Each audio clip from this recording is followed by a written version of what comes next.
What's up, guys? Hey! It's been a long time. We've been adjusting here in Istanbul. I've been working here, teaching, and I've been working on my music and a lot of editing. We're staying busy. yeah, And life here is very different from life in the States. yeah, it's pretty different. And we wanted to make this video to let you guys know how it's been adjusting to living here, trying to maintain a minimal waste lifestyle. Yeah. It's been difficult, definitely been difficult. Luckily, we were able to avoid buying water and plastic bottles and stuff for about the first month and a half or so, because we were staying in hotels and they had their own water filters and stuff. So we were able to use this guy, our reusable water bottle that we brought with us. So that was good. We were able to, avoid plastic for that part of the trip, but for about the last month and a half, or maybe a little less, we've had to break down and buy these 10-liter plastic water bottles. But it's better that we're doing this, at least, rather than buying cases of individual plastic water bottles. This lasts a lot longer, it's a lot less waste overall. But it still really hurts me to buy this. We haven't bought plastic like this in a while now, like years. So this is so, I feel like so ashamed. But you gotta do what you gotta do. Good workout though, right? Yeah, do workout. Do squats with this. Normally back home we would have our big Berkey water filter and we would just be using our huge, reusable water bottles every day. But we didn't bring it with us because it looks like it could possibly explode. It kind of looks like a bomb. We're a little sketched out to bring that in our bags, especially with all of our recording equipment, musical equipment and stuff. It all looks so sketchy. Yeah, so I decided not to do that. But we're definitely going to invest in like a travel Berkey water filter. Oh, I think that's going to be a lot less sketch and a lot more portable.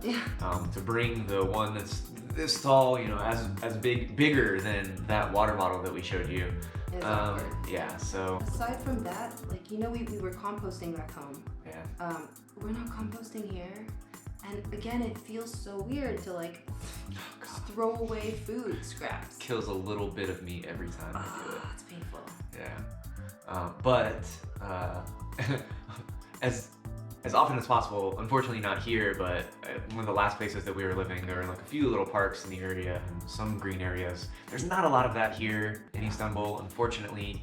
And actually, some of the only places that do have a green area are the cemeteries. That's the greenest area around us. There's no parks, it's just this huge cemetery out there. Well, we have parks, but they're all concrete. Concrete parks. There's no grass. So we were able to kind of throw some of our, the apples and banana peels and stuff like that in these little green areas when we were living there, but unfortunately, not so much here. Not so much here. We're in the middle of the city, guys. And city life is so different in so many ways. We're used to being able to just go outside our home and go on a run or jog or something. We tried that here and we about passed out. We were trying to run stairs in the metro area and we're just sick, just breathing in this smog and fumes and it's weird. You can see the layer of smog. Yeah, the smog is a real thing here.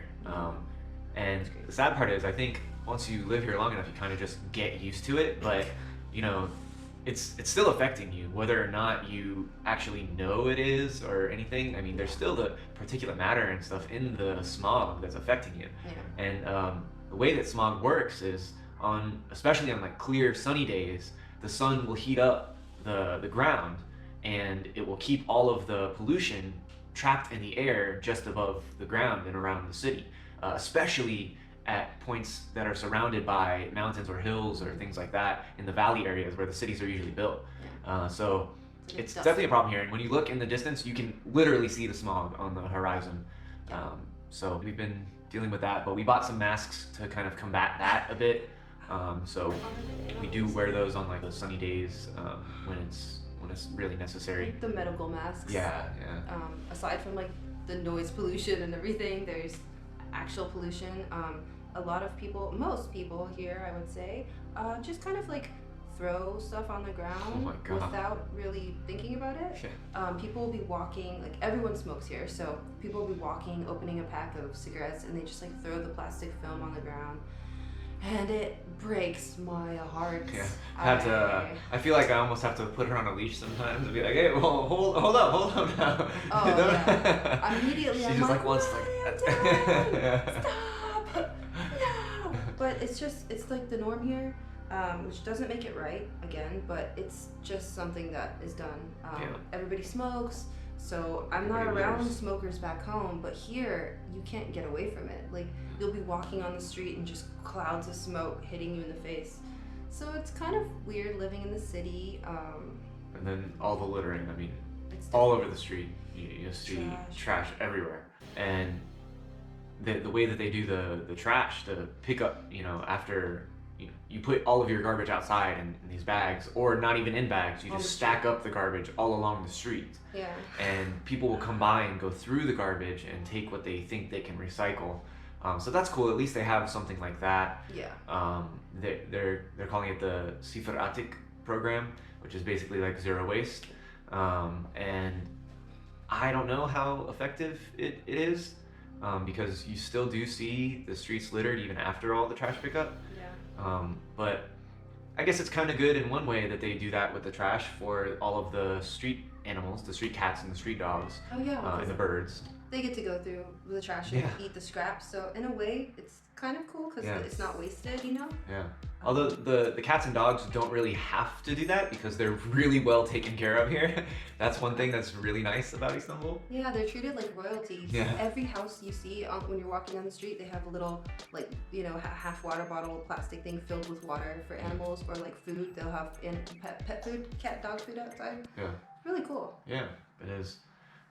So what else? Okay. Oh yeah, so look, our shopping routine. You guys know back home, our whole deal. We bring this big reusable bags with us to the store, and then inside we bring have our veggie bags and fruit bags. So Right. so we did bring all of that. So we brought these. So that's helped us to avoid buying vegetables and everything that come in plastic, and avoid taking the plastic bags that they give you everywhere you shop. And also one thing that's been cool is we brought these, our our reusable napkins or cloths, I guess. Yeah. So 'Cause we anytime we didn't need to know- clean something up, we don't use paper towels and generate that unnecessary waste. This is a cool thing to do when you're traveling and you're living out of your suitcase like we have been for 3 months. When you don't know where you're gonna be and what's the deal, if you're gonna have towels or what, you bring these with you. They don't take up much space, and you avoid purchasing the paper towels or napkins. It's really great. It's a good idea. Yeah. Like, I'm really glad we brought those because they've been coming in handy. So Definitely. just bringing these few things, which again took up so little space, has really helped us to stay minimal waste. And again, like alternatives like coffee, right? I don't want to say need, but Mom's gotta have her coffee. I want a coffee, and they sell them here in the plastic things, but there's also like the glass option. So we got the glass. Just little things like that we've been trying to do to avoid plastic. Yeah, and also, I mean, it's not even necessary to buy the coffee in any packaging except for, like a paper bag. You can go to Taksim. They have a lot of little shops that actually have the coffee and brew the coffee there. You can buy the beans, or they'll grind it for you. But we haven't really had a coffee maker here. So it's been instant coffee. So that's why we have to do the instant coffee. But at least, it comes in glass instead of plastic. So just like finding alternatives. Like the first month, it was kind of crazy. We were bouncing from a hotel to hotel, And we didn't really have like a big fridge, so we couldn't cook. So the food situation was kind of limited. So we decided to go to one of those stores that have the bulk nuts and stuff and fruit. Right. And we brought these with us and our cloth ones of this. And we filled them with nuts and fruit. And that helps so much because when you're out and about in the day, like being a tourist, you know, you have food on you always. And it's in this, it's not in plastic. So little things like that have really helped us feel better about the transition. And as far as our diet, it was kind of difficult in the beginning. This place is just a meat, cheese loving place. Every restaurant you go to, they kind of just focus on that. Yeah, anytime people always offer us food, and you know we turn it down, and it's kind of seen as like a little bit rude.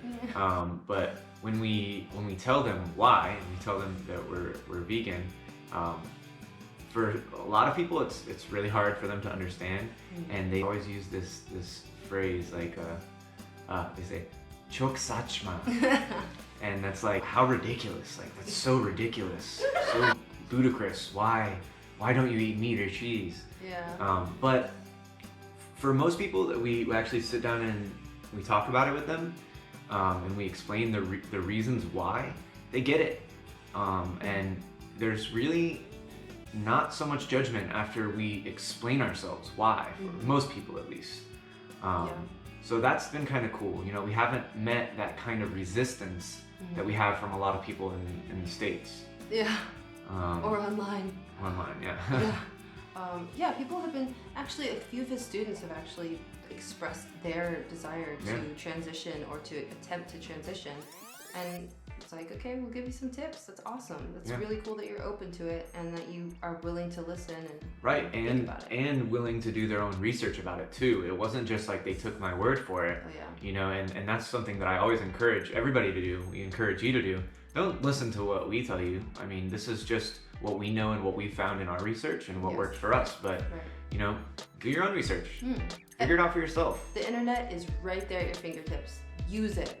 Like, it's amazing what you can find online, information-wise. So we've been doing our thing. I'm sorry we've been not posting as often and like just out of it as far as online, keeping up with you guys. But we're here and we're still doing our thing. Yeah, and we're still down to, you know, talk about anything, answer any questions. If you do have any ideas for something that you want us to cover, let us know.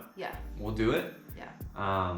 We'll always make time to do environmental things. I mean, that's how we live our life. So just because we're not posting doesn't mean that we're not actively trying to do better and trying to, you know, stay as minimal waste and environmentally friendly as possible.